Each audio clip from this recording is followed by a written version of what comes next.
Entrevista Venevisión. Líder en opinión. Por tu canal independiente, Venevisión.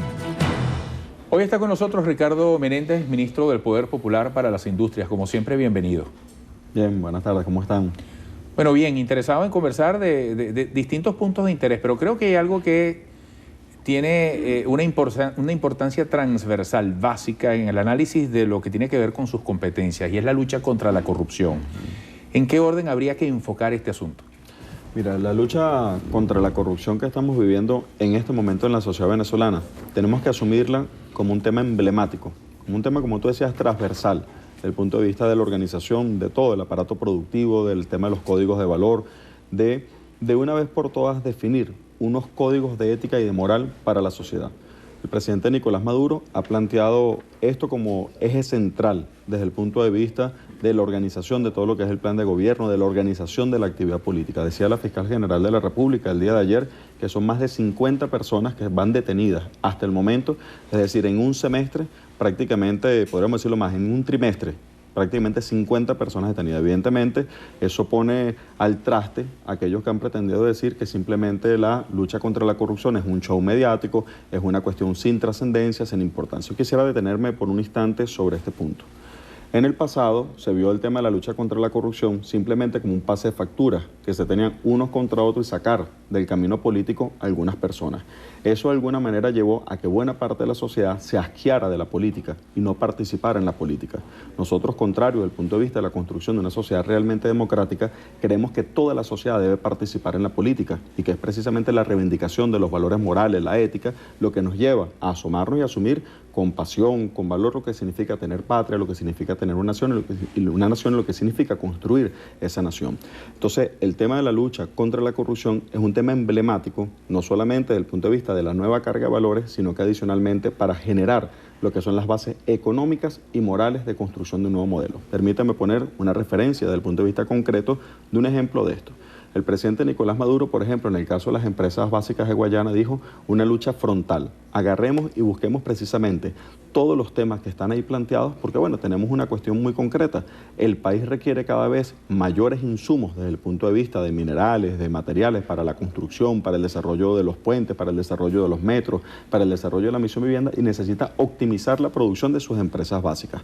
Esa optimización de la producción de las empresas básicas demanda que todos los recursos que son invertidos en estas empresas puedan ser cónsonos con el esfuerzo que están haciendo los trabajadores. Bueno, ¿con qué nos encontramos? Con que en varios casos estaban presentes casos de corrupción. Esos casos de corrupción impiden que los recursos que se están invirtiendo lleguen a donde tienen que llegar. Eso evidentemente es un delito supremo, porque si eso lo vemos posteriormente en el caso de algún tema vinculado a vivienda, cada vez que ocurre un caso de corrupción son menos casas que se hacen. Si lo vemos en un caso, por ejemplo, de salud, son menos pacientes que se tienen. Es decir, que hay una variante desde el punto de vista económico en función del rendimiento de los recursos que tenemos los venezolanos. Pero adicionalmente, un punto de quiebre, un punto de ruptura entre dos modelos. El modelo que nosotros identificamos como modelo capitalista y lo que es un código de valor hacia el socialismo, hacia lo que es la construcción de una sociedad de principios, de valores. En el ataque de la lucha contra la corrupción en Guayana, solamente en el caso de Ferrominera del Orinoco, el presidente Nicolás Maduro planteó una cuestión ejemplar. Eso jamás se había visto desde el punto de vista de la contundencia. El presidente de la empresa fue destituido. Inmediatamente que fue destituido, la persona fue puesta a las órdenes de los tribunales con unos expedientes. Más de 11 expedientes reposaron en el caso de la Fiscalía General de la República. Se llevó el caso a tribunales. Hay 8 personas que ya han sido procesadas desde el punto de vista de los casos, están presas, y 5 que están prófugos de la justicia.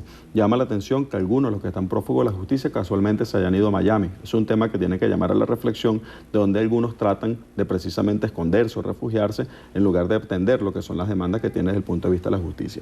Este caso que se ha venido planteando demuestra la contundencia de las acciones, pero no solamente lo que ha ocurrido hasta ahora, sino que adicionalmente el tribunal, en este caso el Tribunal Supremo de Justicia y la Fiscalía, han acordado que el caso debe radicarse en Caracas. Es decir, es un tema que nos puede llevar también a una lectura de fondo, que aquellos casos que puedan tener algún tipo de perturbación, algún tipo de daño desde el punto de vista del hacer justicia, deben tener una opción desde el punto de vista especial para poder tener el accionar del mismo.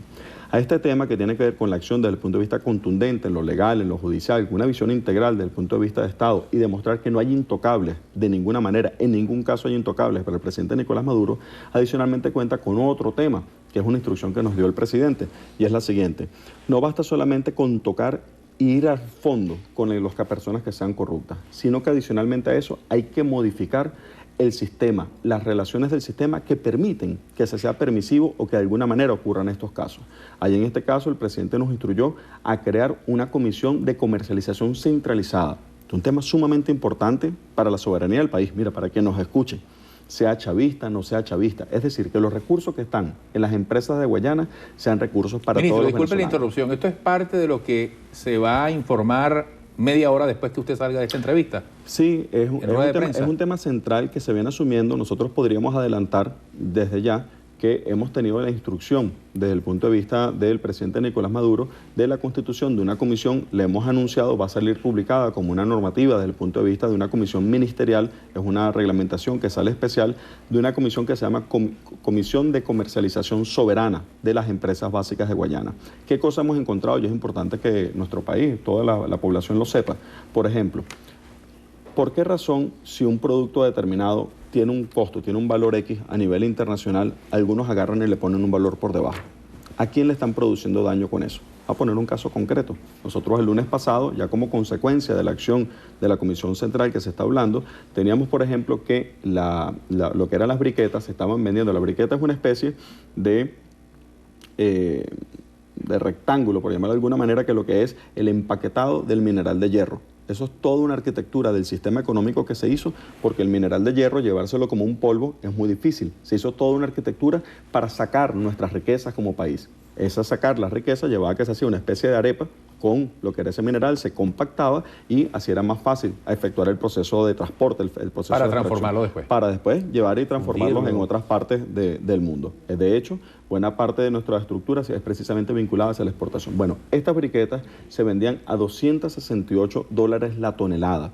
Nosotros en el primer proceso de la comisión que estoy haciendo referencia, logramos que se logre vender a $310 la tonelada. Es decir, $42 de diferencia por tonelada. Solamente en un barco llevamos cerca de $1.300.000 que se han recuperado para el país, que se dejan de percibir.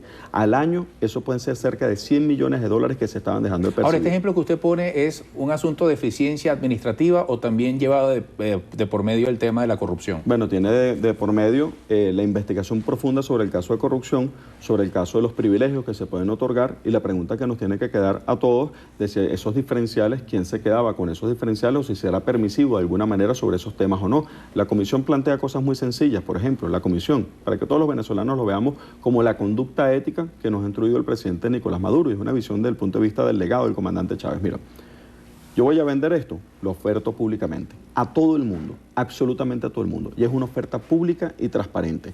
El precio se fija de acuerdo a una formulación internacional y queda establecido el precio de la misma manera para todas las personas. No existe la discrecionalidad de que porque yo sea amigo tuyo o amigo del otro le puedo modificar el precio. Es decir, el precio no tiene el factor de discrecionalidad y está prohibido disminuir el precio que esté establecido en función de la cuota que se ha hablado. Y adicionalmente existirá una sola cuenta en el Banco Central de Venezuela donde se depositarán los dólares producto de la venta y de ahí irán directamente hacia las que son las empresas básicas, cada una de las empresas básicas. Es decir, que el trabajador que está en un horno, que está en una mina, que está en una acería, que está en cada punto de trabajo, sabe que su trabajo va a ser redundado precisamente en función de las inversiones en esa planta. Es decir, la satisfacción de saber que uno no está trabajando precisamente para que alguien se enriquezca en función de una situación determinada.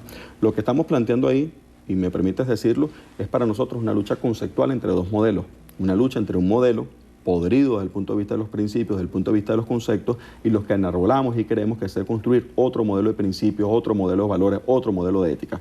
Nosotros vemos, hace un par de semanas, vimos una marcha, por ejemplo, en el país, donde algunos dijeron, no, mira, no investiguemos a algunos corruptos porque son amigos míos. No, nosotros decimos, hay que investigar a todos los corruptos, absolutamente a todos, y tiene que caer el peso de la ley, sobre todo independientemente de la posición que puedan tener. Ministro, para aprovechar el tiempo que resta, hay dos puntos muy importantes que están pendientes. Hay gente que dice no hay cabilla, no hay cemento, están regulados pero no se consiguen, y cuando se consiguen muy por encima de lo estipulado en el control. ¿Cuál es la situación del acceso a estos productos? Pero además yo quisiera que lo relacionara con el asunto del contrabando de extracción. El viernes pasado hubo un acto muy importante entre los cancilleres de Colombia y de Venezuela en el Amparo. Cuéntenos de eso. Sí, mira, el tema, primero partir de una premisa.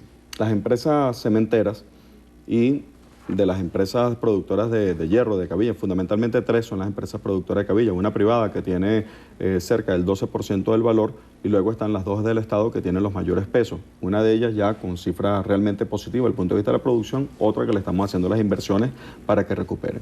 Nosotros en el caso del cemento, por ejemplo, el año pasado tuvimos un récord nacional de producción, 8.44 millones de toneladas. Jamás en la vida se había obtenido ese valor en función de la producción del país. Sin embargo, un tema es producir el cemento y otro tema es distribuir el cemento. Nosotros podemos llevar el cemento a la puerta de la fábrica, pero los canales de distribución, en el caso de nosotros que controlamos el 94% de la producción de cemento, no controlamos los canales de distribución. De hecho, los canales de distribución son por lo general canales privados. Lo único que nosotros hemos hecho es un convenio en el caso de Construpatria para garantizar que el cemento de la Visión Vivienda esté intacto en los sitios que corresponde estar. Dicho esa aclaratoria, es importante decir, antes de la pregunta que tú haces referencia específica, que nosotros como Revolución tenemos una tarea importantísima, pendiente, que hemos aprendido que no solamente vale producir, sino que hay que garantizar la distribución. Garantizar la distribución implica que la persona que va a hacer una reparación en su casa tenga el cemento a tiempo y de la manera pertinente y no que haya ocurrido de repente después de que nosotros lo producimos con un costo enorme de producción de cemento, después sencillamente el que lo vende o el que lo revende pretenda ganar más. Permítame para que lo puedan con un número. Nosotros sacarlo de la cantera, meterlo en el horno, a homogeneizarlo, llevarle todos los procesos para producir el clinker, después hacer la molienda, después hacer el ensacado, después montarlo en los camiones, eso cuesta 15 bolívares a nosotros en la puerta de fábrica. ¿Cómo es posible que alguien simplemente por comercializarlo, por ponerlo en un estante, pretendan ganarle 4 o 5 veces el precio que tiene establecido?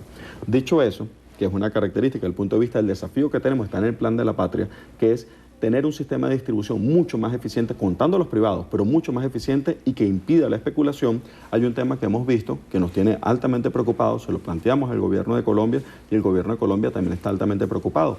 Tuvimos la instrucción en el caso de la Cancillería del presidente Nicolás Maduro de hacer un esfuerzo conjunto sobre este tema. Permíteme decirlo ahora con números, con cifras, para que quienes nos escuchan puedan ver la magnitud de lo que estamos hablando. Nosotros le planteamos al gobierno colombiano nuestra preocupación sobre el tema del contrabando de extracción. Nosotros tenemos mediciones y tenemos un seguimiento de dónde está ese contrabando, incluso algunas acciones que ha autorizado el presidente Nicolás Maduro sobre ese tema, que más adelante se podrá ver los resultados.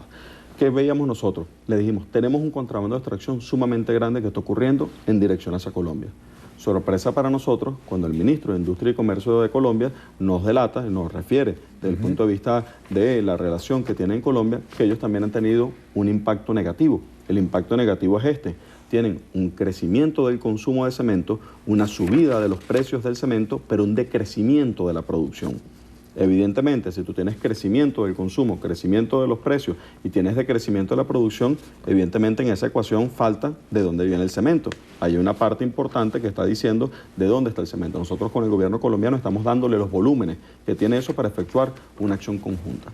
Adicionalmente tenemos otro problema vinculado, por ejemplo, al tema de los materiales ferrosos. Nosotros hablamos que para nosotros la chatarra, que la gente normalmente dice la chatarra y lo ve como un problema cualquiera, para nosotros la chatarra es un tema central, es un tema de Estado. El tema de la chatarra, porque nosotros de la chatarra lo convertimos en las acerías, en el Complejo Siderúrgico Nacional y también en una empresa privada, que es el caso de Syzuka, y de ahí convertimos y hacemos cabilla. Es un modelo mucho más eficiente desde el punto de vista del procesamiento de mineral y es uno de los temas que estamos trabajando. ¿Qué ocurre ahí? Para que tengan idea, la chatarra prácticamente cuesta un poco menos de lo que puede costar una briqueta, para que puedan tener idea de la relación desde el punto de vista de precio. Estamos hablando de $300 la tonelada, aproximadamente lo que podría haber. Nosotros tenemos el siguiente problema, y se lo dijimos a Colombia. Nosotros tenemos un contrabando de extracción de chatarra. Es decir, está saliendo chatarra de Venezuela, nosotros lo tenemos contabilizado. Una proporción muy grande, cerca del 68%, está saliendo por Cúcuta, otro porcentaje menor está saliendo por el norte del estado Zulia y otro porcentaje por Apure. Tan son los 3 focos donde está saliendo una cantidad importante, cerca de 22.000 toneladas de chatarra al mes. Eso nos lleva a una cifra de cerca de 236.000 toneladas. Cuando eso lo vemos, esos volúmenes los vemos, nosotros se los planteamos al gobierno de Colombia y ellos nos dijeron lo siguiente: para nosotros también se está convirtiendo en un problema porque nosotros no somos especialmente productores de chatarra y estamos teniendo desde Colombia exportación de chatarra desde territorio colombiano. Se triangula. Es decir, si no eres productor de chatarra y estás teniendo exportación desde tu territorio, evidentemente nuestra chatarra está siendo exportada ahora. Eso para el caso de Colombia evidentemente es un tema desde el punto de vista fiscal, desde el punto de vista impositivo, genera una afectación desde el punto de vista de eso para la recaudación que efectúa en Colombia. Para nosotros adicionalmente tiene un componente desde el punto de vista de la satisfacción de necesidades sociales. Nosotros esa chatarra la convertimos en cabilla que va para la Gran Misión Vivienda Venezuela. Es decir, que ahorita estamos prácticamente que peleando los insumos precisamente para garantizar que lo que producimos quede precisamente en función de la satisfacción de necesidades de nuestro país. Cuando nosotros hacemos un esfuerzo enorme porque estén los precios a un precio distinto o están a un precio distinto, algunos simplemente lo que hacen es frotarse las manos y pensar cuánto podrían venderlo por encima. Y es una perturbación que impide que el ciudadano normal y corriente pueda tener las cosas que requiere, porque él no quiere la cabilla para agarrar y ponerla en una caja fuerte, él quiere la cabilla para levantar un baño, quiere la cabilla para construir una ampliación de su casa, para que su hijo pueda mudarse en la platabanda, el piso de arriba, es decir, lo que es el valor de uso en lugar del valor de cambio, que es un tema fundamental desde el punto de vista de la construcción de una economía distinta. Ministro, gracias por esta visita. Siempre habrá muchos temas en agenda para el interés de la gente en nuestras conversaciones, así que lo esperamos pronto por aquí. Y gracias por adelantar lo que en pocos minutos a través de rueda de prensa darán a conocer al país. Seguro. Hasta pronto. El ministro Ricardo Menéndez, ministro del Poder Popular para las Industrias, hoy en entrevista a Venevisión.